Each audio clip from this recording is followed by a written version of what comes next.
بسم اللہ الرحمن الرحیم۔ السلام علیکم خواتین و حضرات۔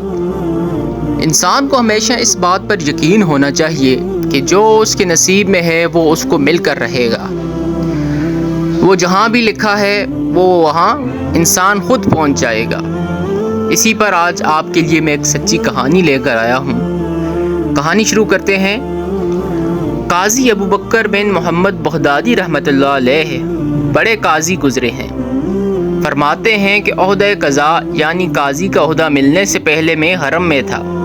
سارا دن عبادت کرتا، طواف کرتا، نوافل پڑھتا۔ میرے پاس کبھی کھانے کو ہوتا، کبھی نہ ہوتا۔ فاقے پہ فاقے آتے تھے۔ مجھے ایک دن طواف کرتے ہوئے شام کو ریشم کی تھیلی ملی اور اس میں بڑا خوبصورت خار تھا۔ اتنا قیمتی کہ دل میں خیال آیا کہ اگر میں اس کو بیچوں گا تو میری پوری زندگی کا خرچہ نکل آئے گا۔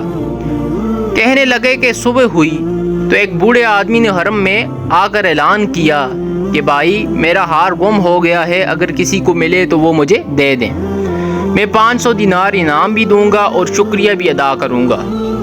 کہنے لگے کہ میرے دل میں خیال آیا کہ خیر کا مال ہے، امانت میں خیانت کیسے کر سکتا ہوں۔ علم کس کے لیے پڑھا میں نے اپنی ضرورت کو چھوڑ دیا اور میں نے اس کو وہ ہار واپس کر دیا اور 500 دینار بھی واپس کر دیے۔ مجھے انعام نہیں چاہیے، میرا فرض تھا کہ تیری امانت واپس کروں۔ کہنے لگے کہ وہ بوڑھا بہت خوش ہوا اور دعائیں دیتا ہوا چلا گیا۔ کچھ عرصے کے بعد خیال آیا کہ کیوں نہ میں رزق کی تلاش میں نکلوں۔ میں نے ارادہ کیا کہ بصرہ جاتا ہوں۔ راستے میں ایک سمندر تھا، اس میں ایک جہاز میں بیٹھ گیا۔ اللہ کی شان دیکھیں کہ راستے میں سمندری طوفان آیا اور ہمارا جہاز کسی چیز سے ٹکرا کر ٹوٹ گیا۔ کوئی شخص کسی تختے پر جان بچا کر بھاگا اور کوئی کسی اور چیز پر۔ مجھے اللہ تعالیٰ نے ایک بڑے جزیرے میں پہنچا دیا۔ میں نے دیکھا کہ وہاں کافی سارے لوگ رہتے ہیں مگر ان کو علم سکھانے والا وہاں کوئی نہیں تھا۔ تو دل میں خیال آیا کہ میں نے علم ہی پڑھا ہے تو وہاں رہ کر ان لوگوں کو مسلمان کرتا ہوں اور علم سکھاتا ہوں۔ اگر یہاں عالم کوئی نہیں تو میں یہی رہوں گا۔ میں نے وہاں رہنا شروع کر دیا۔ اس جزیرے کے تمام مردوں، عورتوں، بچوں کو میں نے اللہ کا قرآن پڑھایا، دین سکھایا۔ دین سکھانے کی وجہ سے سب کے دلوں میں میری محبت پیدا ہو گئی۔ اس دوران 2-3 سال گزر گئے۔ ایک دفعہ 2-3 بندے میرے پاس آئے، کہنے لگے کہ جی آپ کو 3 سال یہاں آئے ہوئے ہو گئے ہیں، آپ ہم سب کے محسن بھی ہیں، معلم بھی ہیں، ہم چاہتے ہیں کہ آپ یہاں نکاح کر لیں۔